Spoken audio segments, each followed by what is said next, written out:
What is happening? You know what? It got to this point where, with the medical staff, it's like they own Nelson Mandela. They call the shots when it comes to him. Who sees him, you don't see him, and all that. And it's actually sad because it felt for me, and I still do, that they've put him right back into prison again at this old age. Where for me, he should have been engaging with his peers, the people of his age group, like Ahmed Katrala and him, Sophie de Brein and him, Advocate Bezos and him. That's the people that should frequent him, come have a cup of tea. I mean, he was by himself. He didn't get these kind of visitors that I would believe that would have made a difference in this late stage of his life. So are you saying he is lonely? Of course he's lonely. Come on, it's a given. You could see it, you could sense it. The people that work with him, I mean, they'll be lying to say that they didn't see it. That you could pick it up. Because at the end of the day, this medical personnel that is there, it's not that Nelson Mandela know them. It's not that they are his friends. They would like maybe to believe that they are so close that they get regard Madiba and say, we can't, Madiba will never be our friend. We work with him. It's our duty that we you can't get to the level, to that personal level, to believe that he belongs to you. Of course, you could sense it. You know what, I could sit with Madiba for hours, on a one-on-one basis, without saying a word. Just the mere fact that you're there, your presence. And that, I think, was what he needed in this late stage of his life. You've been with him for 12 years. You love him. Of course, come on. I've been with him. I'm 12 years in this service. And for me, to see what they've done, I mean, come on. I can tell you now, between me and you, I don't even have a long walk to freedom signed by Madiba. I know, I don't have one. There's not one that was what's addressed to me. They have been hijacking this old man to sign books for photo opportunities. Photos with Madiba's guests, come on. If somebody comes to see Madiba, it's not your time and your place to take photos with that person. That person never came there for you. The same nonsense happened in Kuru when the Hillary Clinton, Secretary of State of America, was down there. They took the gap, they took a photo opportunity with her. For me personally, maybe people will say I'm out of it. It's wrong. So describe your relationship with Mandela. You know what? I have very, very personal moments with Madiba. And I think some of those words I will, at the end of the day, take to my grave. Things that were said between us, some of the things that happened to him.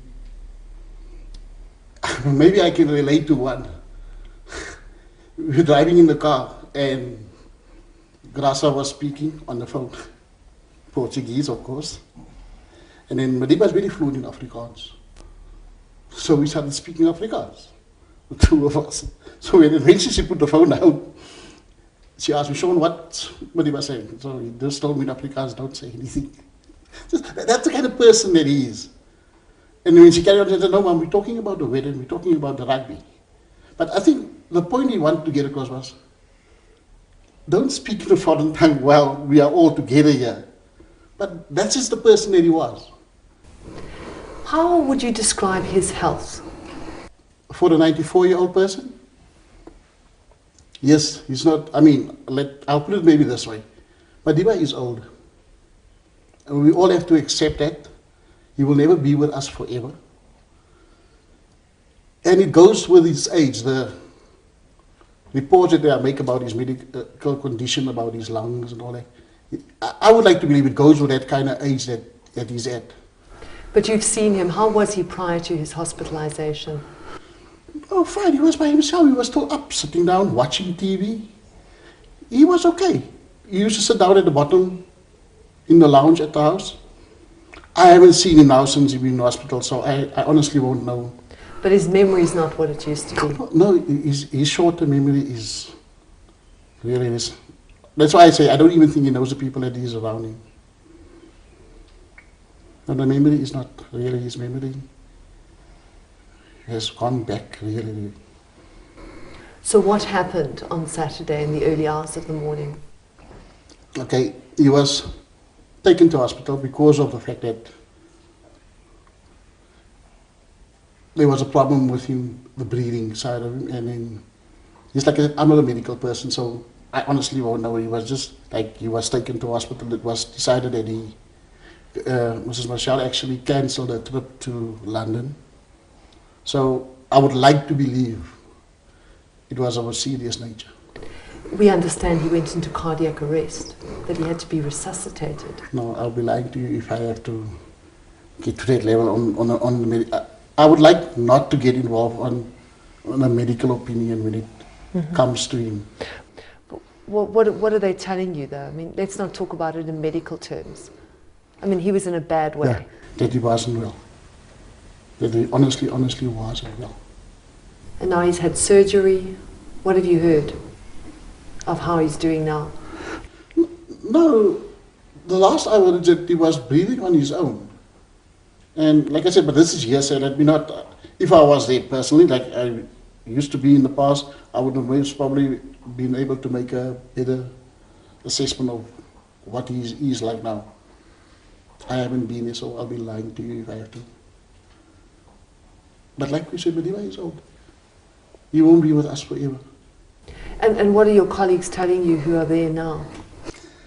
The first call I got today was about this article in today's newspaper, of course. And they've asked me, but sure, why didn't you take the route of opening a grievance? But then again, we know the police and how they do their things. And yes, it wasn't a spur of the moment thing for me to come out and speak about this.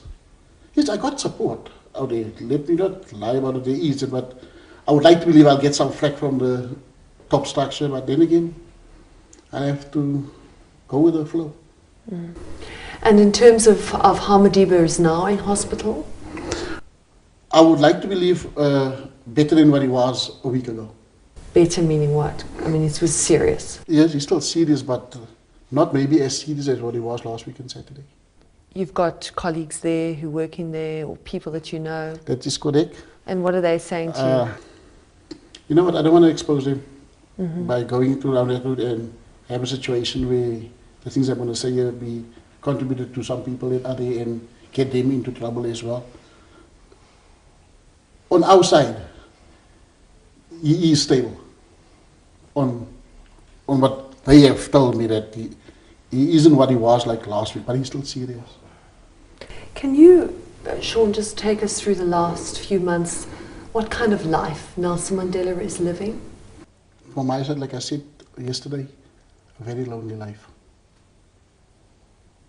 When I say lonely, because of the people that think that they owe him, because of the restrictions that have been put in place for people not to see him. That is not Nelson Mandela. Mandela was a people's person. He thrived on the fact that people was around him, especially kids. And to be dealt with the way they've been dealing with him. You know what? Actually, if you sit still there, the world will judge them one day. Make no mistake. I'm not talking about our country and the people. The people will be the judge of it. Madiba was not Nelson Mandela this last couple of months, please. And let somebody prove me wrong. When you say that, what do you mean? He was hardly there. The memory was gone. He will sit there, fall off to sleep, like any elderly person will do. But that interaction with other human beings wasn't there. Did he have to be assisted a lot, fed? Yes, they do that. Like any elderly person. I mean, being washed, being cared on that level. I think it affected him in the sense that because he's such a strong character, to get to that level where you have to be assisted. I mean, come on. And I'm not ungrateful here. I don't want to be 94. It's not my call to make, but honestly, what I've seen on that level, Madiba was a proud human being. And yes, one day I will tell the world what he have told these so-called medical people of his in my presence. What has he told them? What has he told the medical people? He saw it. And that is painful coming from a person of his stage, because the frustration that was within him and how they have dealt with him. I saw it with my own eyes. I didn't. What did you see? He saw it. When he gets frustrated with him, he saws it. And I mean, What was he upset about? the way they were moving, or they want him to do. You know what? They got to this level where they enforced themselves. We're going to do this now. We're going to do this now. Tell her, we're going to move your leg this way. Come on. Talk to him like he's some small kid. At that moment, there was nothing wrong with his brain or his memory, and he will tell them in no uncertain terms. There was a nice word Afrikaans that he used, foot check. And it's, for me, you know what, I'm Afrikaans, so I know. It's painful. I don't know if they didn't take it in that light. What does footsack mean? Yeah, like bugger off. Do you understand? Get out of my face. And that's why I say they should just leave him. Let him be. Thank you.